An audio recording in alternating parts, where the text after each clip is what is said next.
The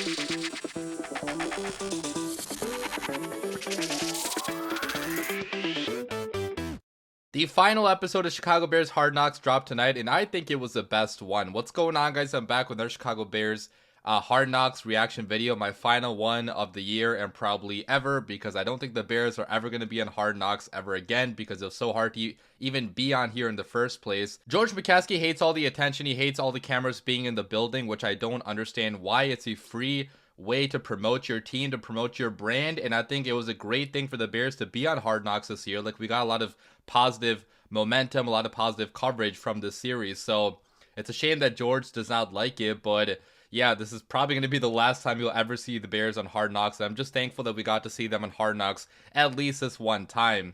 And talking about this episode, guys, I think it was by far the best episode yet. I think it was the most real episode. They showed all the raw emotions when players get cut, which I was really surprised they showed that part. Ryan Poles actually cutting players, bringing him into the building and telling them, yeah, you were cut, because last year the New York Jets did not show that part. They cut that part out because some teams don't want to show that stuff, because obviously it's a sensitive, thing to see. Players being emotional, GM probably being emotional as well. But the Bears, I believe, decided to show it because it really painted the Bears organization, especially Ryan Poles, in a very good light. Okay, Ryan Poles, man, like, the way he handled all these cuts just makes me again so proud that we have a human being like Ryan Poles. So basically what happened was that they showed, Ryan Poles, Matt Eberflus, even Ian Cunningham, bringing players into the building and telling them that they were cut one by one. They showed Theo Benedict, Brett Rippon, Austin Reed, some other guys, and they told them the reason why they were getting cut, which I think is pretty important to give that feedback to the players so they can work on their game and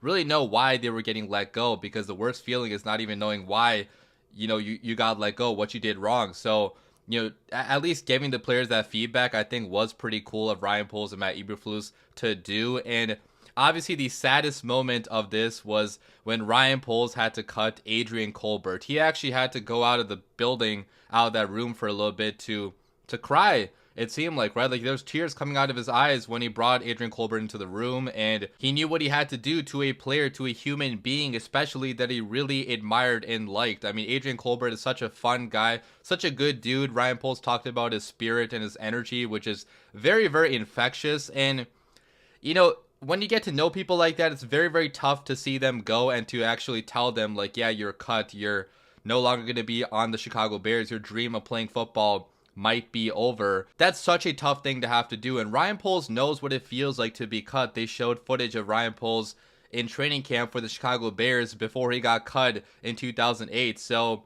I think that's why Ryan Poles can really empathize with these practice squad level players, because he has been there himself. He has been told that, yeah, your dream of playing in the NFL is over. So he recognizes how hard it is for these NFL players. So I think that's why he was so emotional about cutting this player, because first of all, he loves him on a human level, but also he recognizes how hard it is to be cut at this stage, especially in his career and in his life. So, really cool of Ryan Poles to offer Colbert his phone number to talk whenever he wanted to, and, to say all those kind words about him as a human being, let alone a football player. I think that Colbert definitely felt, appreciated but by Ryan Poles' words. Like, even on his way out, he talked about the Bears being his favorite place he's played so far in his NFL career, and he's been on like 10 different teams. So that really says a lot about, what Ryan Poles and the Bears have built here in terms of culture. And I think a lot of players around the NFL would love to come here to Chicago to play for a GM like Ryan Poles that actually cares about you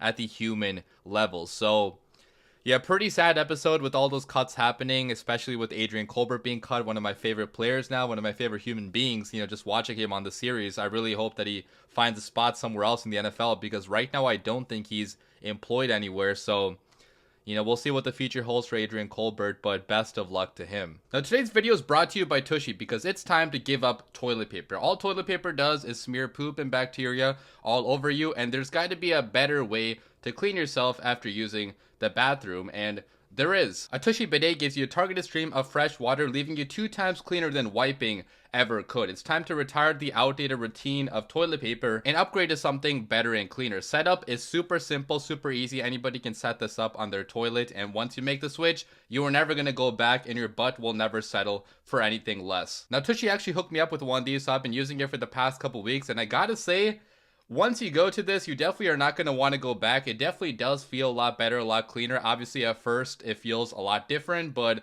once you get used to it, I think a lot of you guys are going to end up enjoying it and liking it a lot better than the current method of using toilet paper. Every Tushy bidet does come with a 30-day hassle-free return and a 12-month warranty, so you can try it out and see if you like it. And if you want to join the over 2 million butts that already have Tushy, I have a great promotion for you guys. If you use my code DWC at checkout, there's a link down below in the description box to buy this product. If you use code DWC, you actually get 10% off your first bidet. Again, that's 10% off your first bidet at hellotushy.com with promo code DWC. Getting back to the video, another very big thing from this episode we have to talk about is the trade interest in Velus Jones. Apparently, right before cuts happened, there was a trade offer on Velus Jones from a different team. They did not release the official details of that trade offer, but Ryan Poles was talking about not wanting to accept anything below a 4th round pick. So I'm assuming it was like a 5th or a 6th round pick that was offered for Velus Jones, which pretty interesting. They did not take that offer because, again, a lot of Bears fans have been wanting to cut Velus the last couple seasons because he has made a lot of mistakes in his career with fumbles, with drops, with muffed punts, but he has had a pretty strong training camp this year. He's looked pretty good as a running back at times. He actually switched to running back this offseason, so being more of like a gadgety type of player, he's still going to be playing kick returner as well for the Bears, but the Bears clearly do believe in him a lot more than the fan base does because they declined a future draft pick for him. That really shows you that they believe in him being on this team for the next couple years at least, and they think he's going to provide the Bears with enough value to, you know, be worth passing up on a future draft pick, even if it's only a 5th or 6th round pick. If you are going to cut Velus, you obviously would not decline that offer, right? So they like Velus a lot more than we do, and I'm really hoping that their belief in Velus is going to be rewarded, right? Like with good play from Velus Jones. Like I'm still also kind of a believer in Velus Jones making a comeback. I don't want to go out there and like predict that outright because he has just made so many mistakes during his career where I think it would be foolish to like outright predict that he's going to turn it around, but he does have the talent, the acceleration, the juice. I mean, Chad Morton talked about him being so explosive, and that's why the Bears are keeping him, man. Like he has the potential to be such a game-changing type of player in this league. He just has to cut down on the crucial mistakes. You cannot be turning the ball over in this league as many times as he has in the limited snaps he has gotten. So really rooting for Velus Jones. It was really, surprising to see that they passed up on a draft pick for him. I thought that they would probably accept a draft pick if they were offered one, but they clearly like him a lot more than our fan base does, and I'm rooting for that comeback story. But those are probably the biggest stories from this episode. I also thought it was pretty cool where they showed Jalen Johnson working against Roma Dunze, both trying to make the other better. They also showed Montez Sweat kind of mentoring Austin Booker in practice. That was pretty cool. They showed some clips of Caleb Williams in practice making some pretty fantastic throws, and the ending sequence was also super cool.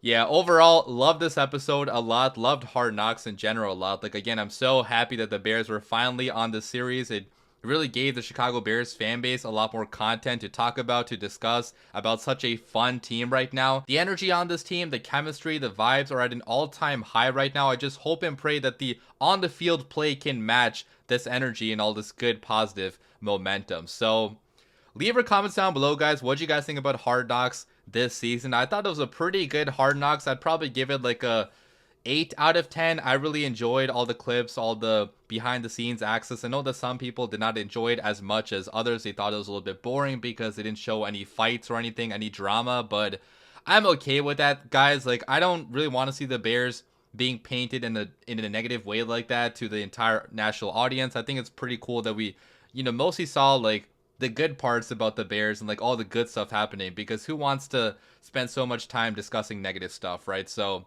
yeah, leave your comments down below, guys. I'll be back with my post-game reaction to the game on Sunday afternoon.